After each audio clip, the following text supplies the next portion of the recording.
here in the community on such an important issue to people here in my community of Toronto, Danforth, across the city and across the country, which is housing.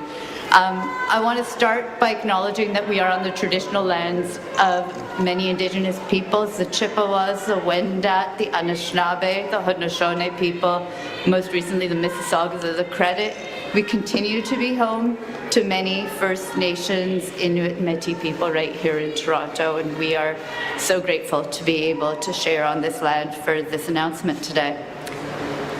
I want to just start, before we move to the main announcement, to just take a second to talk about all of the amazing things that have been happening here in this community when we talk about housing. Because in fact, just a year ago, if you were just a couple blocks away, we were here for an announcement about a renewal of over 750 homes for women and their families, refugee families, and Indigenous peoples who were moving into homes all across this community. We made a transfer to affordable housing not-for-profits to be able to support it with the Neighbourhood Land Trust and the Circle Community Land Trust, just a block away from here. And if you go just a few blocks beyond that, you get to Gerrard and Leslie, and you would see right now a building that has been built for seniors. It's affordable housing for seniors with a partnership between the federal government and the city, and that created over 30 affordable units. And if you walked only about 10 minutes past that, you would get to a rapid housing initiative building that's going to be creating over 60 units for people who are experiencing homelessness in our community. And if we just look over across towards the river, you'll see amazing work happening in the Portlands right now. We are moving the mouth of the Don River. It's one of the largest infrastructure projects in all of North America. It's going to create public lands and parks. It's also going to unlock lands for more housing. All of that's happening right here in this community, and it's only some of the examples. So today, we get to go and announce one more further step. And it's really an example about how Toronto MPs right here in our community continue to work to stand up for the City of Toronto, to make sure that we're delivering for Toronto.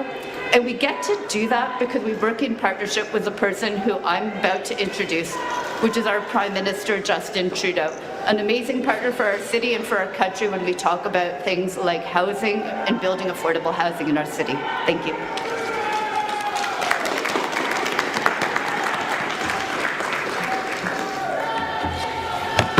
Merci Julie, je suis très content d'être ici avec toi aujourd'hui, avec notre équipe de la région de Toronto. It is so great to be here, first of all, with Deputy Prime Minister Freeland, who's been an amazing, not just representative for Toronto, but amazing finance minister, investing in the kinds of things that create growth and opportunity right across the country. Ministers Fraser, thank you, Sean, for being here as always. Your leadership on housing is absolutely extraordinary. Ministers Ian and Sangari, Varani, and so many of our amazing Toronto MPs, thank you for being here, for being part of the real important work we're doing right across the community, right across the region. This is an amazing team for Torontonians and for all Canadians. And although, Sean, I think this is probably our last announcement for 2023. We've made a whole bunch of them, but we kept a really, really big one for the end.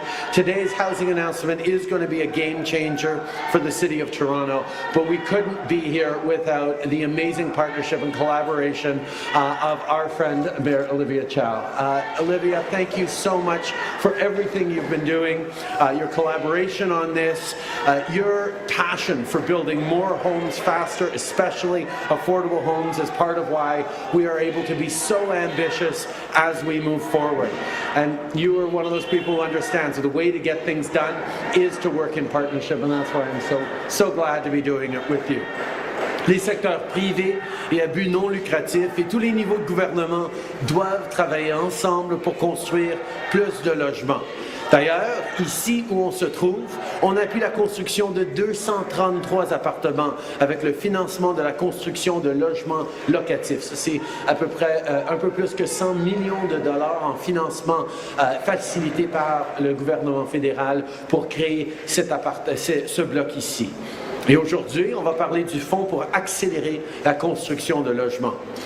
But before we get into it, I want to offer my condolences to the family and loved ones of John Godfrey, a great Torontonian. John was a teacher, a journalist, former member of Parliament representing Don Valley West.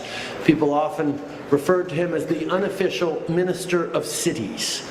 He understood the importance of working together with all levels of government, just like what we're doing today. His dedication and inspiration will continue to feed us all for years to come, and our thoughts are with his friends and family and all who knew him and loved him well. It is so great to be here. Toronto is our biggest city. It's a world-class city. It's an incredibly vibrant place where every neighborhood is unique, whether it's here in Leslieville or in Mount Pleasant, in the Annex, the Beaches, Scarborough, North York, Cabbagetown, and I could name so many others. Young people come to study here in some of our best universities. Others are here to pursue the careers of their dreams. Families from around the world come to Toronto to build a better life. It's a great city. And if we want to keep it great, we have to make homes more affordable. People who come here need to be able to afford to build a life and a family. People who were born here need to be able to succeed in the communities where they grew up. We're facing a shortage of housing right now. Whether you own or rent, the prices of homes have become way too high. And that is why we created the Housing Accelerator Fund, to build more homes of all types faster. Aujourd'hui, on annonce une entente avec la Ville de Toronto dans le cadre du Fonds pour accélérer la construction de logements. C'est une entente qui va aider à construire des dizaines de milliers de logements plus rapidement dans les prochaines années. When we launched the Housing Accelerator Fund, we told municipalities they could access these funds with bold plans to eliminate red tape and remove barriers. And that's exactly what this agreement today with Toronto does. Through this funding, Toronto will make it easier to get projects rolling by simplifying rezoning requirements and modernizing regulations. It'll also update old zoning rules. It'll expand existing affordable rental programs, and it'll build more homes near transit. With today's agreement, the City of Toronto will fast-track 12,000 new homes over the next 3 years and well over 50,000 new homes over the next decade. We're making real progress today with the 16th Housing Accelerator Fund Agreement. We've been busy, Sean. Cette semaine, on a aussi fait des annonces à Winnipeg, Mississauga et Burnaby. La semaine dernière, j'étais avec Sean justement à Vancouver pour leur grande annonce. Les ententes qu'on a conclues pour accélérer la construction depuis septembre vont aider à bâtir plus de 380 000 logements plus rapidement au cours de la prochaine décennie. On investit aussi dans le logement abordable. On encourage la construction d'appartements locatifs. Building a better future is hard work. Building hundreds of thousands of homes across the country is hard work. Conservative politicians think we can solve a complex issue like housing with a simplistic video. But that's not serious. The Conservative Party keeps voting against funding for housing. If we're up to them, we would not be here today. But our Liberal approach is to work together with municipalities. Our approach is to invest in people. It's to invest in the future. La promesse du Canada, c'est d'améliorer la qualité de vie à chaque génération. Pour s'assurer que la promesse tienne, il faut continuer de travailler fort avec des solutions sérieuses, et c'est exactement ce qu'on va continuer de faire. Canada is the best country in the world. Let's keep working together to make it even better. With that, I'm very pleased to pass it over to my friend, the hardest working housing minister in the country, Sean Fraser.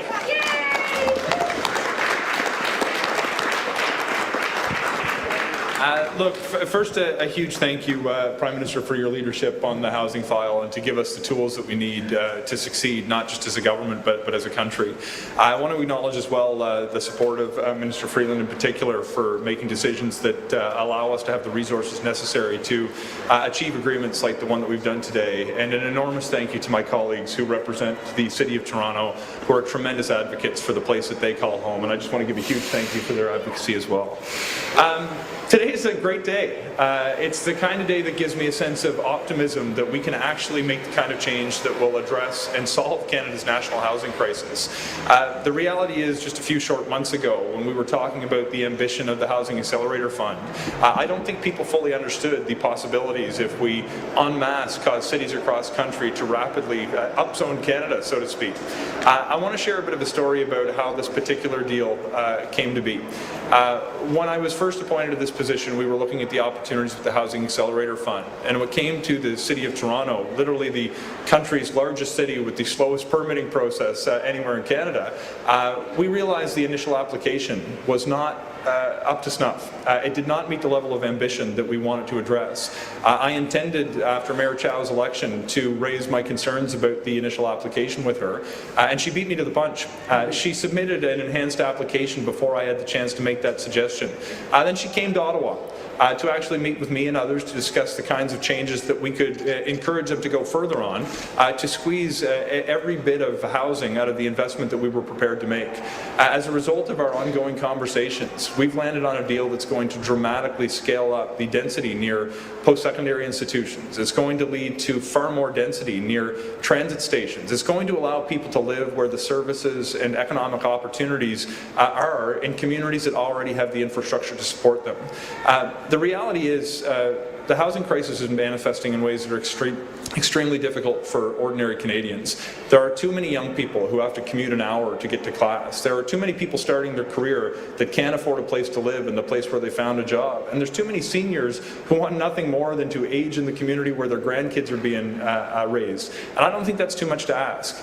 Part of the reason that we're dealing with such a challenging housing situation is because over the course of the last number of decades, cities have made it very difficult to build the kinds of homes that will accommodate people who want to live in cities like Toronto. And today we're signaling here in Toronto and across the country, things don't need to be that way.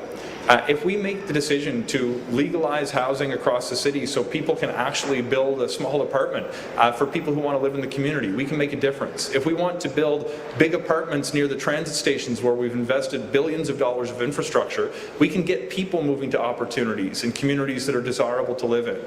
This is an exciting day, but it's not a coincidence that we chose this site for the announcement. This particular project is one that we supported through the Apartment Construction Loan Program, and it demonstrates what density can do. The site that we're on just a few years ago had only 120 homes, Toronto Community Housing. We had a chance during the tour to hear about the new project, which is not only going to replace the 120 homes with newer, higher quality accommodations for families who need the help. They're adding more units to this particular parcel of land where there's now going to be between 800 and 900 homes for people to live in where there was only 120 something before. When we encourage cities to adopt new zoning rules, we can repeat the success of this project over and over, and we can bring Canada's national housing crisis to an end. I want to give a huge thank you to our partners with the City of Toronto. We got a lot of work ahead, but today marks an important occasion to celebrate a new chapter in the city's history when it comes to housing. With that, I'd like to pass the microphone to my friend and colleague, the Finance Minister, Freeland. Thank you.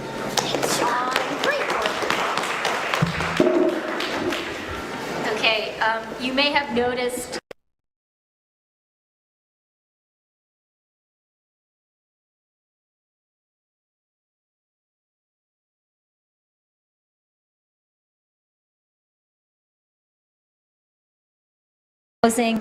and thank you for working so hard for our great city of Toronto. I am so happy to be here today. This is a great day for Toronto.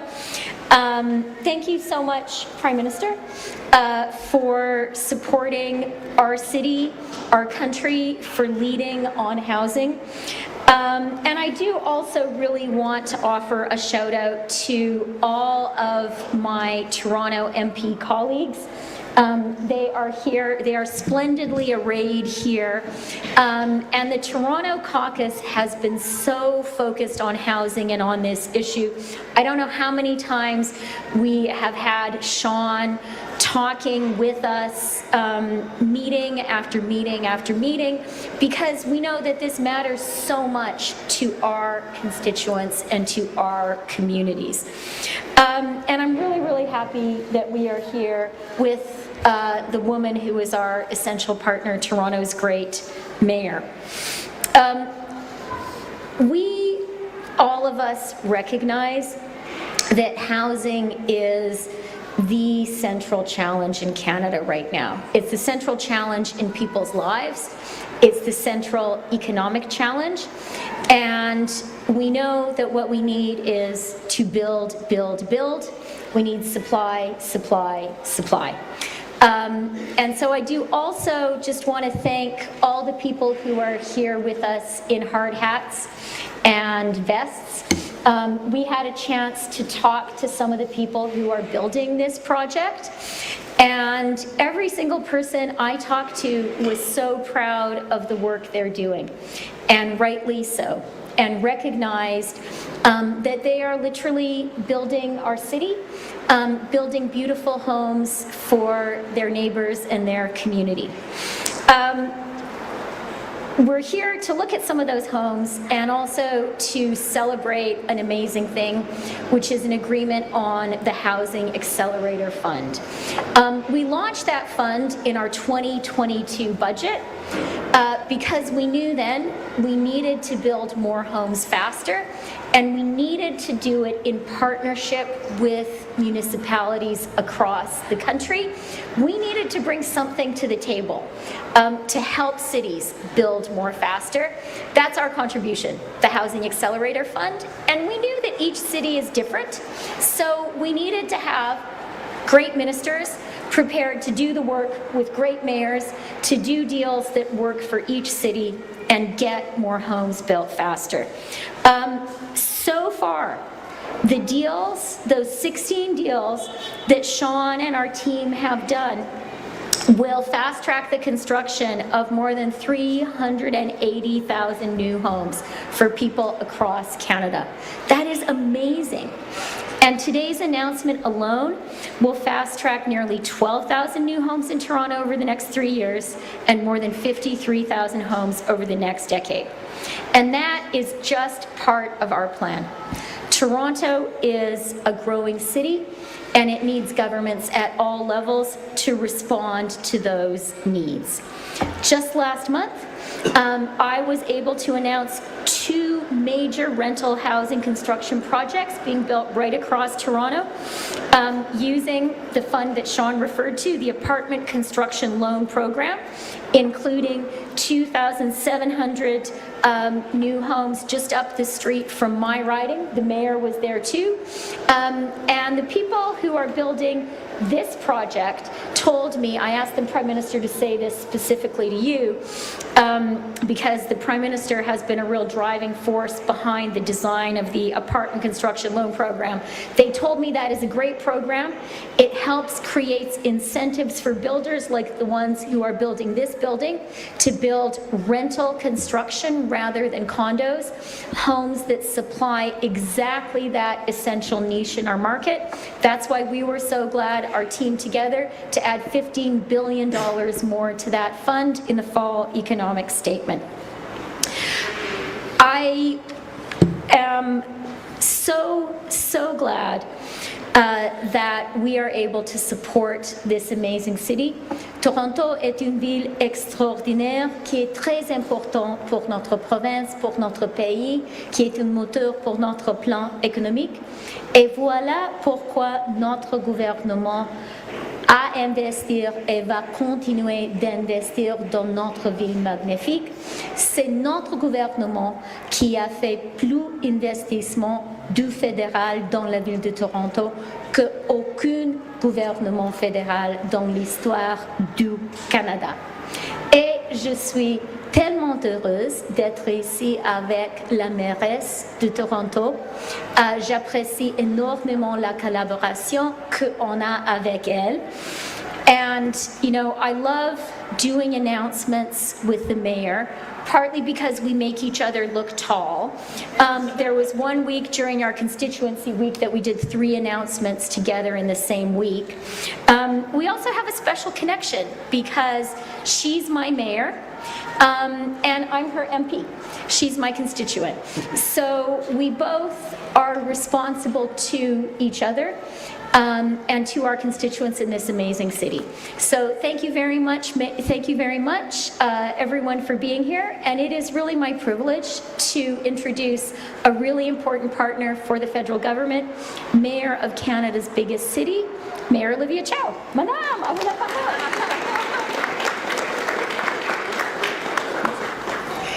Thank you. Good morning. So wonderful to be here. I am joined here with Deputy Mayor Mike Cole, Deputy Mayor Jennifer McKelvey, Councillor Brad Bradford, Councillor Paula Fletcher. Have I missed any other of my colleagues? Okay. Oh, right. Councillor Gord Perks. Last time around this year, one of my best students at the Toronto Metropolitan University disappeared from my class for several weeks.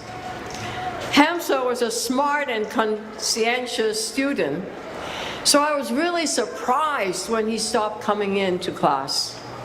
Turns out that Hamza was evicted from his apartment because of a gigantic rent increase that he can't pay. He bounced from shelter to shelters and got increasingly desperate.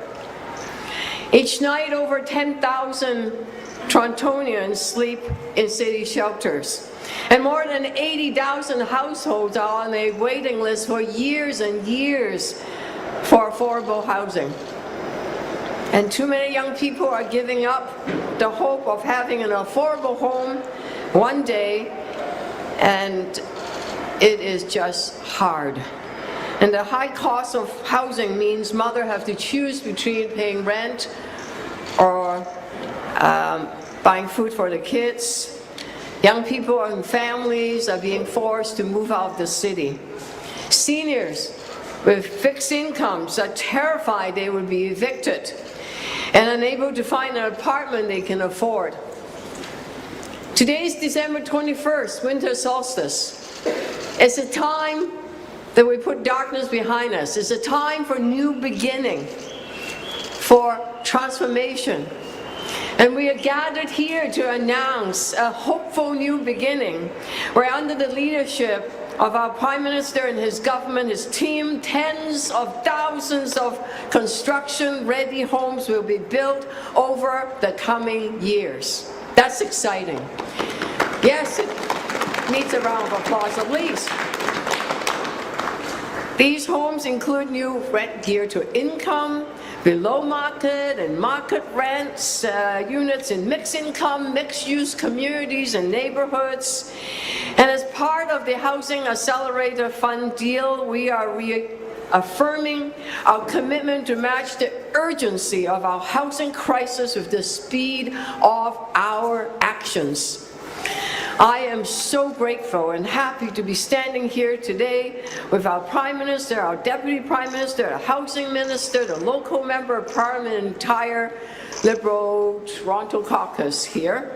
And thank you for providing hope to thousands of people, young and old, from all walks of life, and giving them a new beginning.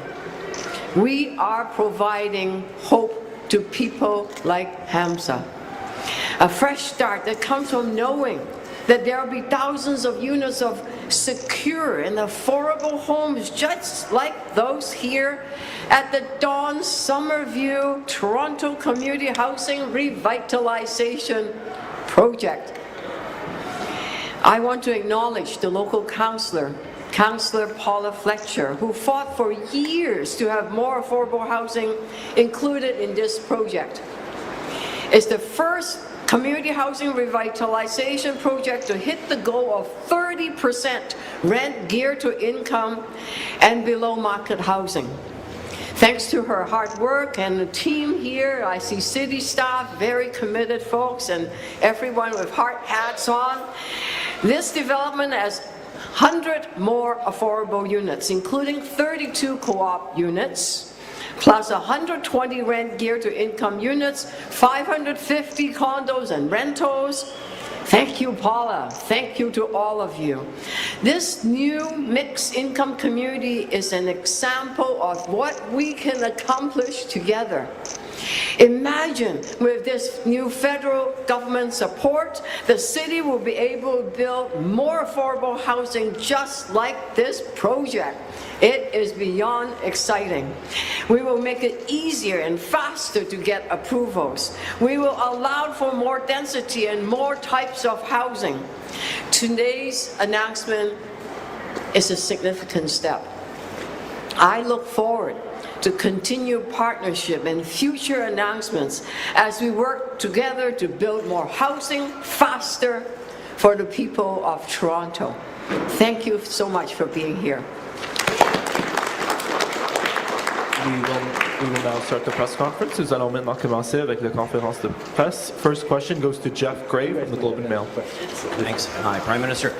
Wanted to ask, when people look at the numbers, you know, this program, 380,000 homes over a decade, when people see the numbers from The Economist, from the CMHC, we're talking about millions of homes that are required.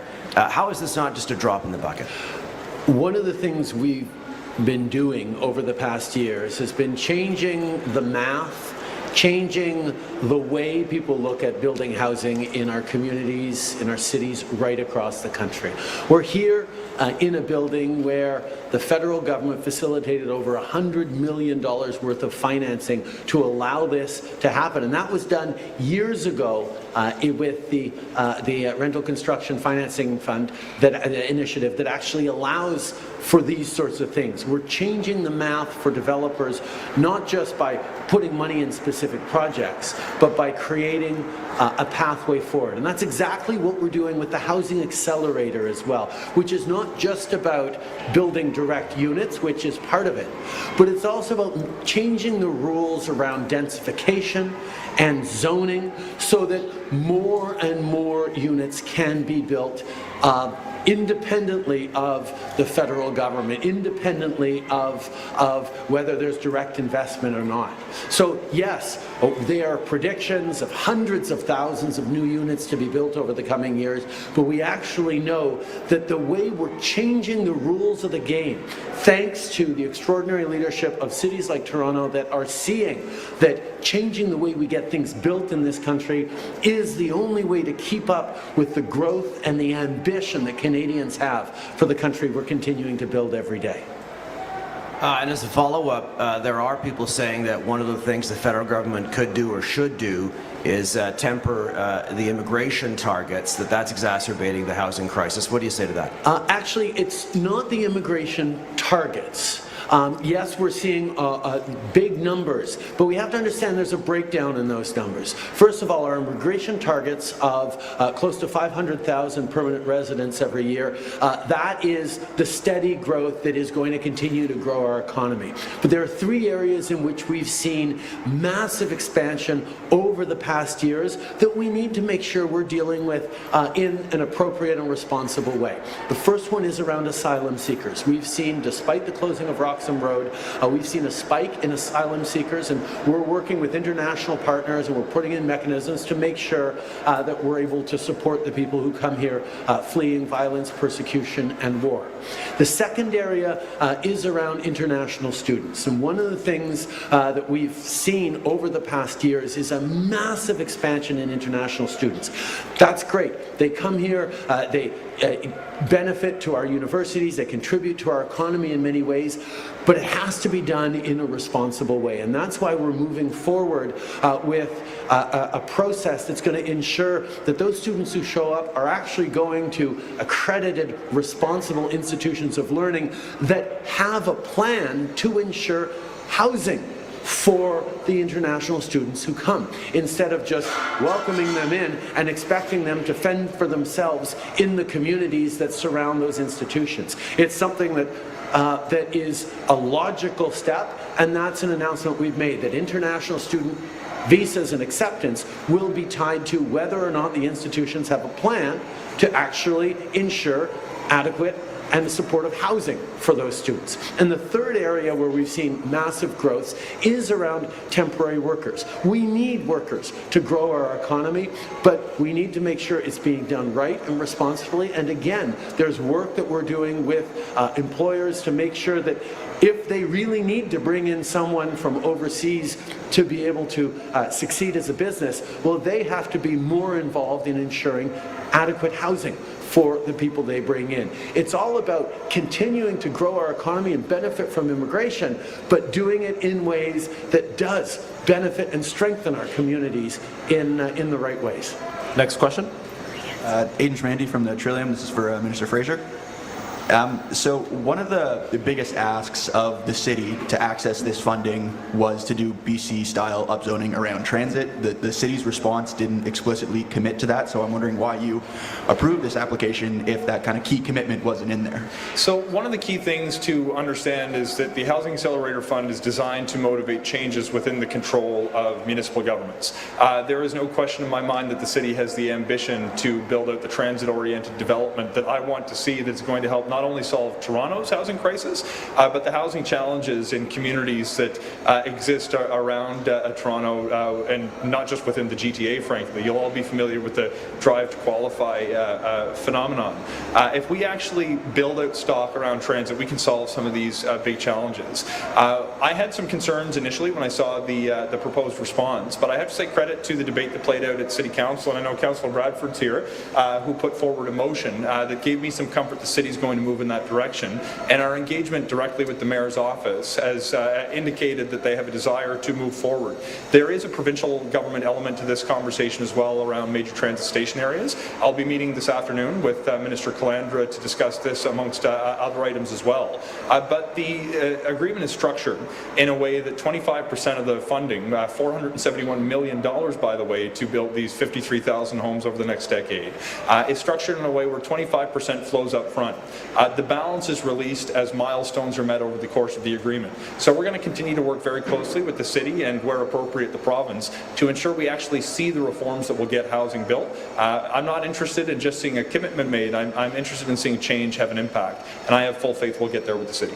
So the follow-up is on the provincial government involvement with the official plans, and I'm wondering if I could also get Mayor Chow to step in on this one as well, but also interested, Mr. Fraser, in your meeting with Mr. Calandra. So do both of you expect the province to step in and upzone beyond what the Toronto official plan currently says? Absolutely. I know that the provincial government is very interested in increasing the density in all the transit hubs. We have been in negotiation, and we have just recently approved one, a huge one, that unlocked 8,000 units of housing in just one area. So there are a lot more to come. Next question. Prime Minister Mark McAllister from City News. There are other asks on the table from the city beyond just housing. Obviously, you're very aware of the refugee crisis in this city and the need to be able to do more to help those people out. What more can the federal government do? The federal government will continue to be there as a partner to the City of Toronto and indeed to cities across the country. We have stepped up over the past years with hundreds of millions of dollars across the country in support for asylum seekers, and we will continue to. I have already had great conversations with Mayor Chow, and we're going to continue to work together on these issues. It is an important thing that we need to bring in the province, continue to bring in the provinces in as well, but the federal government is always going to be here as a partner for the City of Toronto. A follow-up to that, more or less on the same theme, more asks from the city in terms of federal dollars. We keep hearing about subway trains in this city. We know that transit is being developed and is being built at this point, but there's a need to be able to operate those subway systems with more trains. What can be done? Olivia and I have known each other for over 15 years now, and those early years were spent fighting against a federal government that refused to invest in transit, refused to invest in infrastructure. And we changed that approach. We made sure that the federal government was there as a partner in growing our cities. We recognize that cities are mostly a provincial jurisdiction, but we also knew that the federal government needed to step up, and that's what we did with historic investments in public transit, now with historic investments in housing, including the $471 million announcement we're making today. We're going to continue to be there, and we need to make sure that all orders of government are working together with the vision and the progressive partner that Olivia is, not just for our government, but for all people in Toronto, and bringing the province along on this. We're excited about what we're going to be able to do all together in the coming years. Hey, good morning, Prime Minister. Colin DeMello from Global News. A pandemic-related procurement. Your government spent $2 billion buying a COVID-19 rapid test, the lime green ones from BTNX. Global News found that the company edited their clinical studies given to Health Canada for approval without explanation, which made the tests appear more reliable. Wondering, how did this happen under your watch, and will the government review the decision to approve these tests?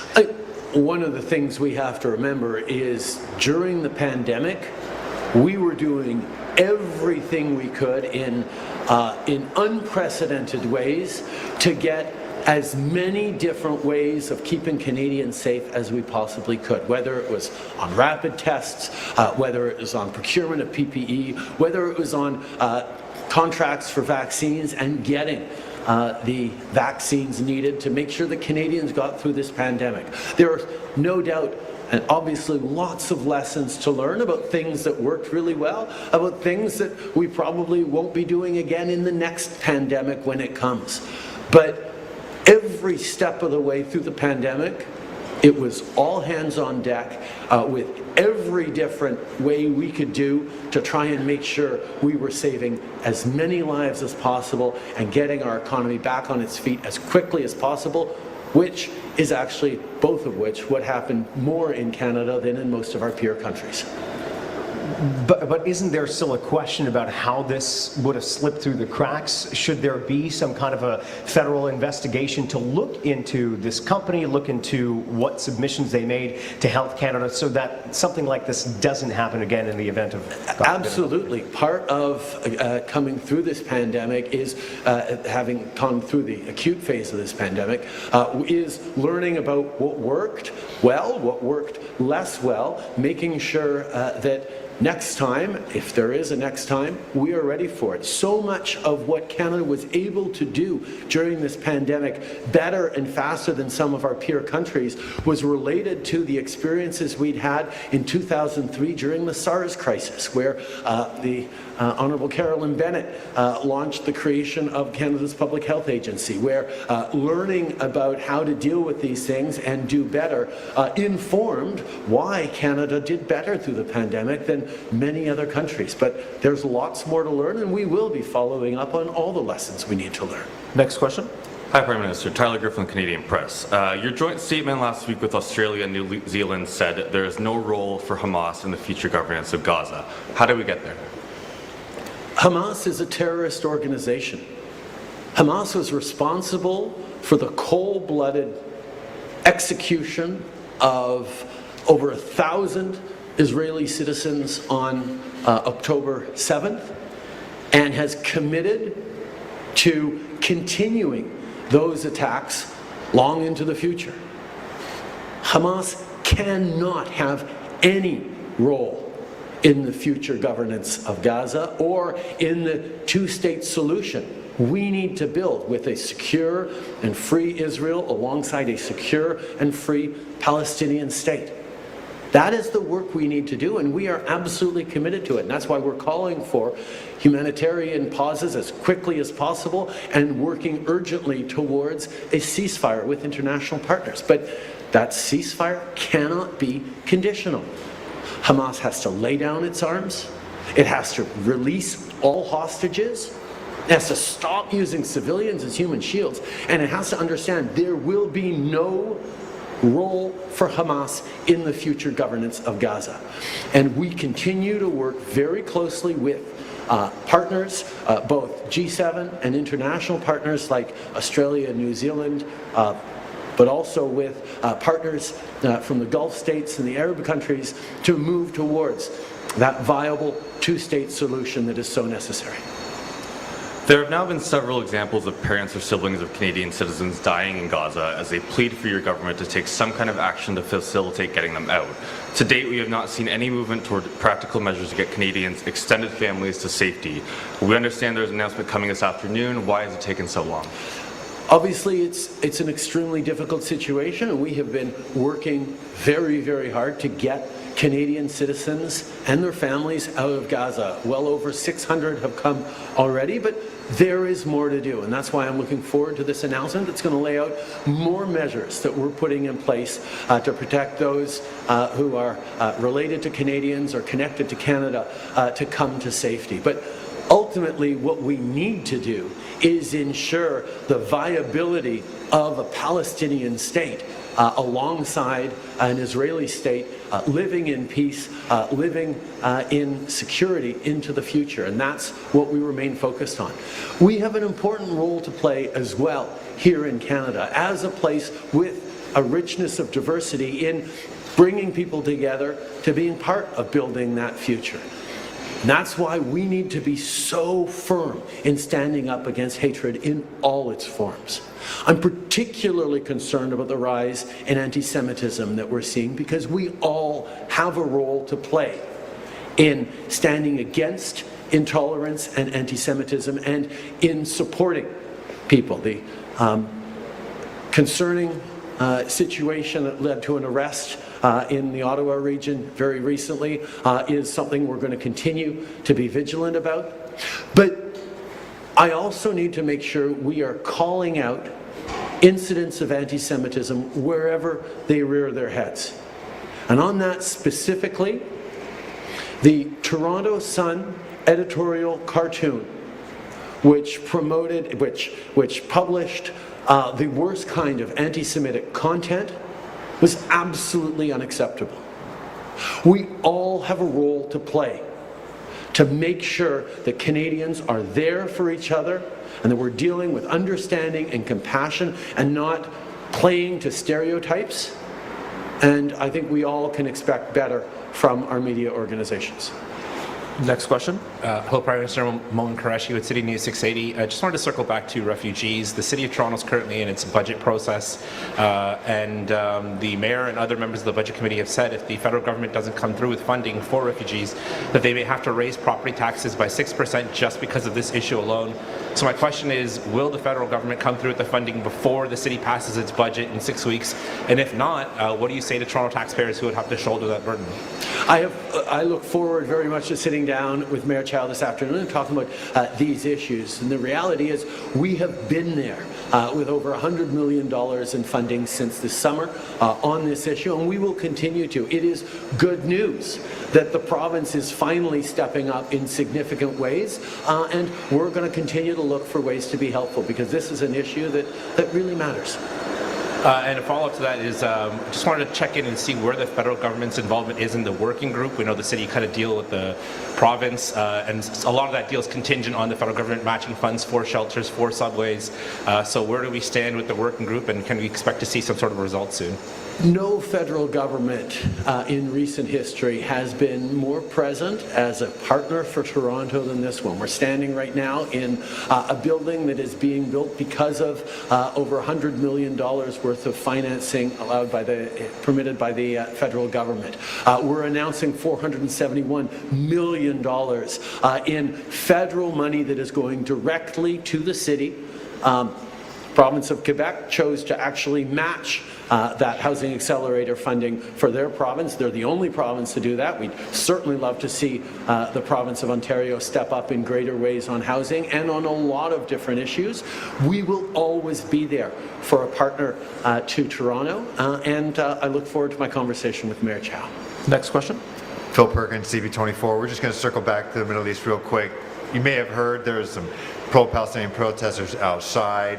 You're getting a little bit of heat from Jewish communities after Hamas leader, commended Canada. It seems like you're kind of stuck between a rock and a hard place right now. So just to reiterate, what is the stance, your stance on the war right now? Do you still support a ceasefire? Do you believe Hamas should be removed from Gaza? First of all, Canadians are feeling extremely impacted on all sides by the situation in the Middle East. It is extremely disconcerting. It's led to a lot of anger, a lot of frustration, a lot of grief and hurt as well. And we need to make sure as Canadians we are there for each other. Our position on the Middle East is absolutely crystal clear. There's a humanitarian catastrophe ongoing right now. Israel has the right to defend itself in accordance with international law. We're calling for humanitarian ceasefire as quickly as possible, humanitarian pauses as quickly as possible, while we work towards a ceasefire that's going to be sustainable. But that ceasefire cannot be one-sided. Hamas must lay down its arms, must release all hostages, must stop using people as human shields, and must understand that Hamas has no role in the future governance of Gaza. And we all must work together towards a two-state solution where the legitimate aspirations of the Palestinian people result in a safe, secure Palestinian state with internationally recognized borders alongside a safe, secure, viable Israel. This is where we need to go, and this is what Canada has been working with allies, with partners, with organizations around the world, and we will continue to be unequivocal in our fighting for peace and for protection of all civilian life. Dernière question. Bonjour, Monsieur le Premier ministre, Jean-Loup Doudard de Radio-Canada. La Société canadienne d'hypothèques et de logement parle de 3,5 millions de logements nécessaires d'ici 2030. Vous parlez d'environ 380 000 avec les annonces d'aujourd'hui et celles des mois précédents. Est-ce que c'est assez pour répondre à la demande? Évidemment, ça en prend beaucoup plus, mais c'est pour ça que nos annonces ne sont pas tout simplement annoncer des unités qu'on est en train de financer directement. Nos annonces sont ancrés dans la transformation de la façon qu'on est en train de bâtir du logement ici au Canada. On est en train de changer le zonage, la densification, la façon de livrer des permis. C'est les investissements qu'on envoie, comme ici à Toronto avec 471 millions de dollars. C'est des investissements qui vont débloquer et permettre à encore plus de logements qui vont être construits dans les années à venir. Parce que le besoin est là, la capacité est là, et maintenant, on a le partenariat avec les autres ordres de gouvernement qui vont pouvoir le livrer. This concludes the press conference. Ceci conclut la conférence de presse. Thank you, everyone. Merci beaucoup.